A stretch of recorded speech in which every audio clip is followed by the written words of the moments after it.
ദില്ലിയിൽ നിന്ന് സ്വാതി സന്തോഷ് കൂടി ചേർന്നു. ഗുഡ് മോർണിംഗ് കേരളത്തിനൊപ്പം. Swathi, good morning. Good morning Vinisha. Swathi, YouTube കമന്റിലൊക്കെ എൻ്റെ ചുമയുടെ വിശേഷങ്ങൾ ചോദിക്കുന്നു. ഷീജ ചേച്ചിയുടെ ആരോഗ്യാവസ്ഥ, ഇവിടെ എല്ലാവർക്കും പനിയും, ഡെസ്കിൽ ഒരുവിധം എല്ലാവർക്കും പനിയും ചുമയും ഒക്കെ അടിച്ചുകൊണ്ട് നടക്കുകയാണ്. പക്ഷേ അതിനേക്കാൾ അതിരൂക്ഷമായ അതിശൈത്യമാണ് നോർത്തിൽ. ദില്ലിയിൽ പ്രത്യേകിച്ച് കാലാവസ്ഥയൊക്കെ താഴോട്ട് പോകുന്ന അവസ്ഥയാണ്. എങ്ങനെയാണ് അവിടുത്തെ ഒരു കാലാവസ്ഥ?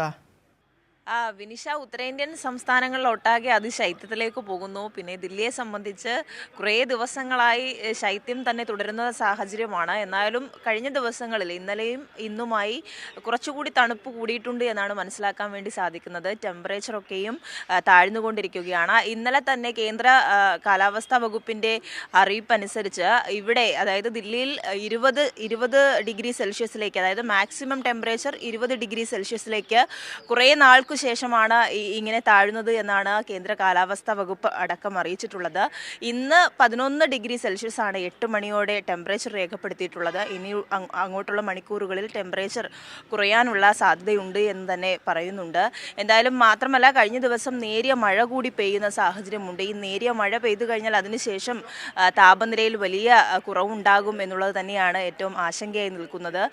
മാത്രമല്ല, ഈ ഗതാഗത സംവിധാനങ്ങളെയൊക്കെയും ബാധിക്കുന്ന തരത്തിലേക്ക് മൂടൽമഞ്ഞും അധികമാകുന്നുണ്ട്. മെട്രോ സംവിധാനത്തെയും അതോടൊപ്പം തന്നെ ഈ മറ്റ് വിമാന സർവീസുകളൊക്കെ തന്നെയും ഈ മൂടൽമഞ്ഞ് ബാധിക്കുന്ന സ്ഥിതി തന്നെയാണ്.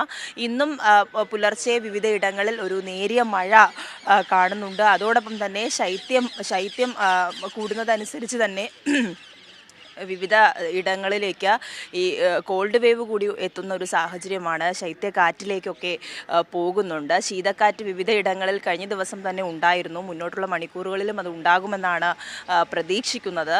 എന്തായാലും അതിശൈത്യത്തിലേക്കാണ് ഉത്തരേന്ത്യൻ സംസ്ഥാനങ്ങൾ പോകുന്നത്. ഇതിൻ്റെ ഭാഗമായി ശൈത്യം വന്നു കഴിയുമ്പോൾ മറ്റ് സംസ്ഥാനങ്ങളിൽ പോലെ തന്നെ ഈ ദില്ലിയിലടക്കം സ്കൂളുകൾക്ക് അവധി പ്രഖ്യാപിക്കാറുണ്ട്. അത്തരത്തിൽ അവധികൾ പ്രഖ്യാപിച്ചു തുടങ്ങിയിട്ടുണ്ട്. മാത്രമല്ല, ജനുവരി 1 മുതൽ വീണ്ടും സ്കൂളുകൾ അവധിയിലേക്ക് പോകുന്ന സാഹചര്യമാണ്. പഞ്ചാബ്, ഉത്തർപ്രദേശ്, ജമ്മു കാശ്മീർ ഉൾപ്പെടെയുള്ള സംസ്ഥാനങ്ങളിലും അതിശൈത്യത്തിലേക്ക് പോയിക്കൊണ്ടിരിക്കുന്നു. മഞ്ഞുവീഴ്ച അധികമായി ഉണ്ടാകുന്നു. ഷിംല അടക്കമുള്ള ഏറ്റവും വിനോദസഞ്ചാരികൾ എത്തുന്ന മേഖലകളിലൊക്കെ തന്നെയും അത്തരത്തിലേക്ക് മൂടൽമഞ്ഞ് അധികമായി തുടങ്ങിയിട്ടുണ്ട്. കശ്മീരിലും അതിന് സമാനമായ സാഹചര്യമാണ്.